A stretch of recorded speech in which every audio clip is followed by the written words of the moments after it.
Today, I wanted to bring to you the importance of pulling our consciousness into our bodies so that we can get to know ourselves better.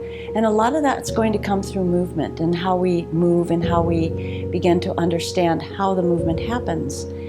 First of all, when I start out with craniosacral therapy, one of the things I ask clients to do is to stop thinking, to just relax their brain and allow themselves to feel what's going on inside at a subtle level. The reason for that is because they begin to come inside, their thinking stops, everything outside stops, and they can begin to feel the magnificent movement patterns and the connections within our body. The body has a lot of consciousness to it. We don't get trained that way, we don't talk that way. A lot of people just think that the body's there to be there and move us around, but actually the body's pretty integral in our spiritual development as well. If we have a well-functioning body, if we are nourished right, if the nervous system is functioning well, if we have optimal function, if the cellular structures have the things that they need, the signaling molecules and other things like that, then we're going to be able to have a better brain function. And when we have a better brain function, then we're going to be able to connect better to the higher thinking and the higher thoughts and the higher parts of us that we're just beginning to learn about now. We've been in a world that's oppressed our thinking. We've been in a world that has given us a lot of stories. We've been in a world that has told us that we have to have help from chemicals in order to get better, when the truth of the matter is that our body can get better without a lot of help from things that are harmful for us. We may need to just reassess how we look at ourselves when we aren't feeling well and say, what's going on? How can I help you, body, to get well?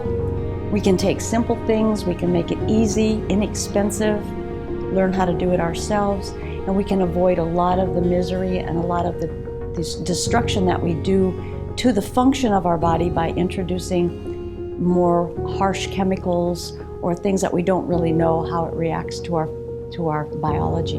Craniosacral therapy is the most important place for people to start, in my opinion, because there we're setting up the alignment of the body from the most subtle positions outward.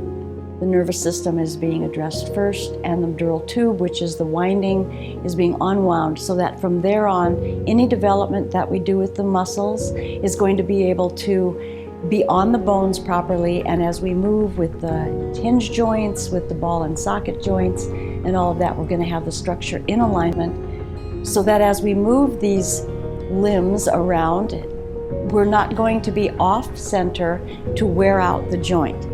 It would be kind of like sometimes if our hips are out of joint or our cuboid bone is out of joint and our knee gets thrown out just a little bit, over time we're going to wear it out. Not any different than having wheels on a car, tires on a car that are just a little bit out of alignment. You begin to wear one side of the tire down. Well, that's going to happen with your knees, that's going to happen with your hips, that's going to happen with your back. That's going to happen with your neck.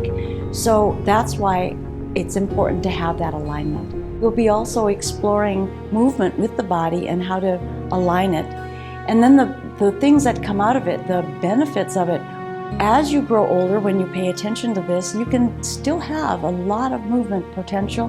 You can be strong and you can enjoy yourselves so much more when you're coming inside of that body. You have it well developed, you have it well nourished, your mind is operating well. You can find yourself into more exploration, which is what I've done, and actually feeling the two brain hemispheres working together with one another and giving signals to one another as far as a movement pattern that's coming. The structure will say, the left brain will say, yes, the structure is ready for it. The right side will say, I'm going to do this creative thing with it. And you can actually get to the point where you can feel that communication in the corpus callosum, between the two brain hemispheres. It's just another subtlety that you can find. But the body's going to do that regardless. So to be able to discover it and realize it's there is something that I've developed over time. But everybody's body is going to do that as they begin to develop their movement patterns. The other thing I want to say about movement is that There's a lot of ways to move, there's a lot of ways to stay fit. But the thing about movement patterning is if you're just going to do one thing over and over, like weightlifting, there's nothing wrong with weightlifting. It will build muscles. There's a purpose for it. But if this is all you're going to do, you're only going to develop a small number of neural pathways in your brain because you're only doing one movement pattern, and that movement pattern is going to get a muscle memory, and you're only going to need that. But when you start to give the body options to move, you have to develop more brain capacity. So you're going to have more neural pathways developed. So that's a very important thing to keep your brain going as you grow older. So there's a lot of exciting things that I hope that you'll find for you to explore yourselves, get to know yourselves even better, and come into a space where you just feel good about everything because you know who you are. So with that said, I want to thank you very much for watching, and see you next time.